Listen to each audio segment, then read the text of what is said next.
Is Titans coach Brian Callahan coaching for his job when the Titans come to Arizona to take on the Cardinals?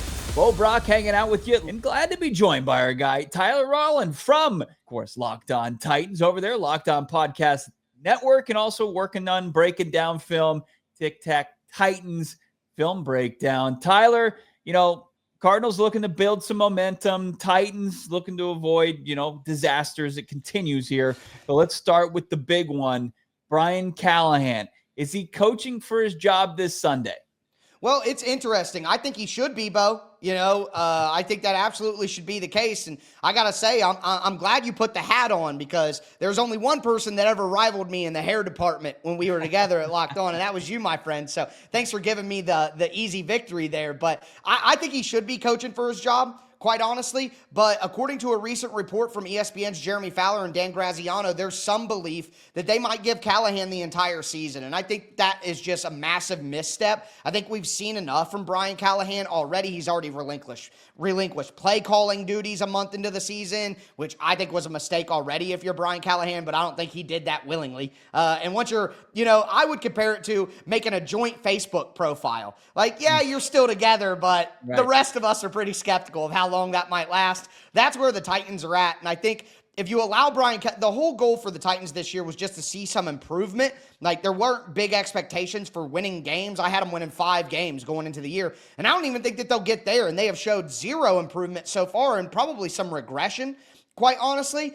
And I think that alone, you need to fire Brian Callahan eventually just to see if you can accomplish some of that and entice the next candidate that you want to coach. But the Titans might try to be patient. The owner doesn't want to be seen as a temperamental female reactionary like everybody says she is. So they may hold on, but I think it would be a mistake, and I think he should be coaching for his job, whether he is or not. Yeah, what it was on the old internet memes, like, my expectations were low, but holy shit, you're looking at this Titans team, and Callahan, like, it's very similar to Cliff Kingsbury. I think in 2022, there was always questions like, would you relinquish play calling? And, to Cliff's credit, he held on till the bitter end. It's like, Callahan, you're an offensive guy. Like, what value do you bring to this organization? Yeah, I think the big problem is, and I know that Cardinals fans aren't going to be, locked into what's going on with the Titans all the time. Sure. I wouldn't blame you there. But week 1, he made some disastrous decisions, trying to get aggressive in the shadow of his own goalpost, turns into a short punt that gives the Broncos their only touchdown in the first half when they should have been up. Week 2, he does the same thing. He gets super conservative before halftime when the Titans are in Rams territory, settles for a long field goal. And, of course, you're going to need touchdowns to beat a better team like the Rams. Same thing in week 3 before halftime. He gets conservative. 5 straight runs, 3 minutes left. 5 straight runs, gets it down to 30 seconds, concedes a 60-yard field goal, which is missed. Colts get the ball, 1 pass play, and then they get a field goal of their own. So instead of being down 8, 17-9, now you're down 20-6. And it's like, he does it again in week 4, last week before halftime, gets super conservative, and then a missed field goal because he's trying to kick 60-yarders with Joey Sly. And it's like, how many weeks in a row do we have to see this guy botch in-game management, time management, decision-making? Like, one time, a couple of weeks ago, the Titans got a timeout because they couldn't decide whether they wanted to go for it on 4th and 1 or kick the field goal. Then the Colts called a timeout, and then the Titans got to delay a game. How do you get a delay a game after 2 things? And Callahan said, we just couldn't decide what we wanted to do. You had 2 timeouts, and you couldn't decide what you wanted to do. I hate to make, like, personal statements about Brian Callahan as a man, but you do have to wonder whether he has the gumption and the onions to be an NFL head coach and make decisions and stand with it. And again, if you're not calling plays when you were hired to be an offensive guru to call plays, what value do you bring at that point when John's Bones Fossil is in your ear telling you what decisions to make? Like, he just serves no purpose right now.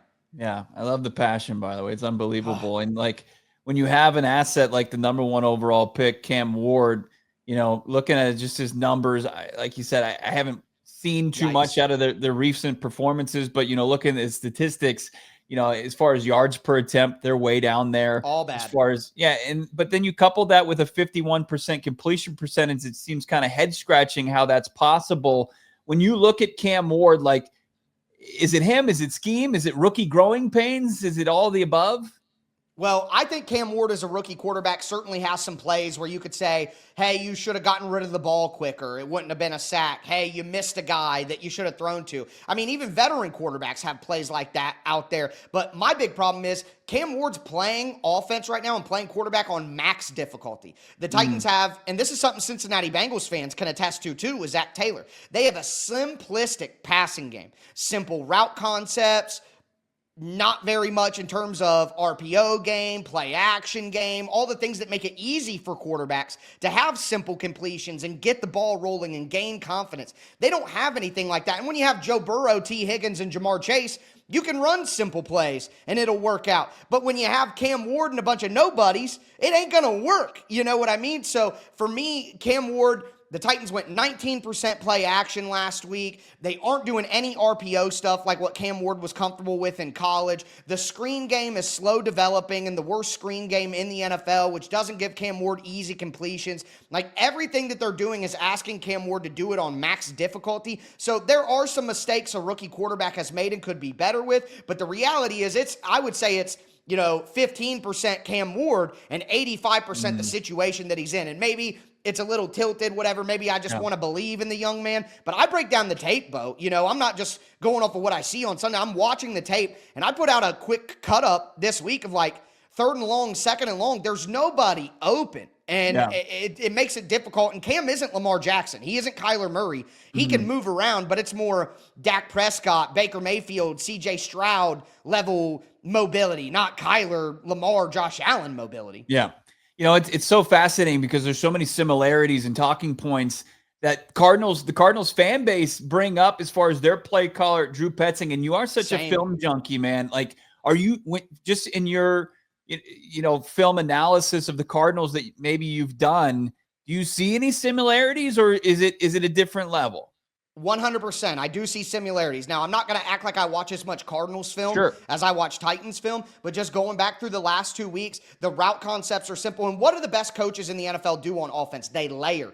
They layer plays. They show you this play, and then next week they fake off of that. The Titans don't do any of that. The Cardinals do very little of that. And when you have a guy, when was the last time you saw like a play action bootleg from Kyler Murray? It's just, they don't do enough movement with him and let him feel comfortable in those situations. Moving pockets, play action rollouts. Let him use his best strengths, which is that mobility and that creativity. I think Kyler Murray and Cam Ward isn't as mobile and athletic and creative, but I think he's got a lot of that to his game too. I don't think that either offensive coordinators are creative enough. And when you see lesser teams like the Carolina Panthers put up 30 points against the Falcons defense that's been better than expected, it does make you wonder, like, why is a less talented roster than the Cardinals able to have better offensive output? And I think it's the creativity on offense. You're trying to survive purely on talent. And I think the Cardinals are a talented team, but they're not quite talented enough to not have creativity on offense. Yeah. Our former colleague over at Locked On, now over on ESPN, Benjamin Solak, said very similar thing that you're saying about Cam Ward, difficulty level being on high for Marvin Harrison Jr. in his rookie season. It's like these are two talented of players to see them struggle as much as they have.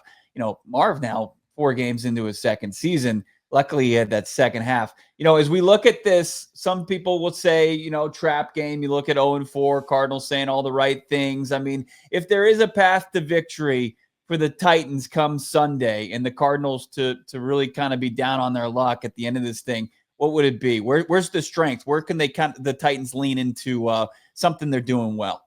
Same thing that the Cardinals struggled with last week, and that's defending the run. The Cardinals' run defense hasn't been terrible this year. They've had games where they've only given up 80, 88, 83, stuff like that. But giving up 155 to the Seahawks really put them in a tough spot. And the Titans' defense has been good this year, but they've broken down late in games because the Titans' offense is 3 and out, the most in the NFL. Time of possession last week for the Titans, it was 38-21. And when you ask your defense to be out on the field 40 minutes during a game, even a good defense like the Titans, not great, but a good defense like the Titans is going to break down. So I think if the Titans can run the football against Arizona like Seattle was able to do, they're going to be able to sustain drives. The play action will work better. It'll open up opportunities down the field in the passing game. The Cardinals run a ton of cover 4 as well. They run cover 4 more than any other team in the NFL. So you can slide some people past the inside safeties. with that play action fake. And if the Titans are able to run the football, it kind of opens up everything, not just on offense, but helps the Titans defense stay fresh as well. I'm going to get greedy and sneak one more in here with Tyler Rowland, of course, Locked On Titans. The Cardinals fans, or at least the Cardinals offensively, with James Conner going down, Trey Benson's now on IR. They're on RB3, so it's going to be a combination of Amari DeMarcado and Michael Carter, and they're facing a bit of an identity crisis. This is a team that wanted to be a bully in the run game. They changed offensive line coaches as well, and we've seen less effectiveness running the football. And I think they need to lean into the passing attack. Their strengths are now Kyler Murray's arm talent, Marvin Harrison Jr. on the outside. You're seeing an uptick, a huge uptick as far as use of 11 personnel down from utilizing 12 and 13 personnel. Does the Titans defense present opportunities for the Cardinals to kind of lean into this and maybe on the fly work on their passing attack? Oh, I think it's a great opportunity to work out the kinks in the passing attack because the Titans' pass rush is bad. Jeffrey Simmons might be the best interior defensive lineman in the NFL this year. He's a freak of nature, but the Titans' edge rushers are awful. I mean, I'm not trying to, go look at Cam Ward's comment last week. He said, we're a cuss word that I'm not going to say on here. Say it. Keeping it Cam a buck. Ward said, we're ass. We're going to keep it a buck. Well, that might be true about the whole team, but it is especially true about the Titans pass rush. Arden Key, Draymond Jones have done nothing. They have a second-round rookie who's a converted off-ball linebacker who understandably doesn't have any pass rush moves and isn't good in that area because he was an off-ball linebacker in college. Femi Oladipo, he's not going to be able to beat the Cardinals' offensive line has been pretty good this year too. So a bad pass rush against a pretty good pass-protecting offensive line should give Kyler Murray time to kind of work out the kinks and have time to see things, and that could allow the Cardinals to really have success even if they aren't able to run the ball a ton. Man, Kyler turned back the clock, 5-touchdown performance like he had that season opener in 2021 against the Titans. I mean, that would do wonders for me. But Tyler, man, you're going through it. Where can people find all your work, especially the film analysis? I'm sure people would love that. Yeah, I'm going to be breaking down tape. I usually do 2 or 3 film breakdowns a week after games, depending on what I have time to do with everything else. But Locked On Titans, breaking down the game all the time. I have a lot of fans from other teams who tend to tune into Locked On Titans. I guess I just am crazy like that. They do call me the madman over at Locked On NFL. But the Tic Tac Titans film channel, I focus on the X's and O's. Yes, I'm that corny, Arizona Cardinals fans, but Tic Tac Titans on YouTube, Locked On Titans on YouTube. You can catch all my stuff there. Absolutely. Follow them on Twitter at Tic Tac Titans. Unbelievable stuff. Make sure to comment, like, and subscribe to PHNX Sports for full post-game reaction. It's right here on the channel. Thanks, Tyler.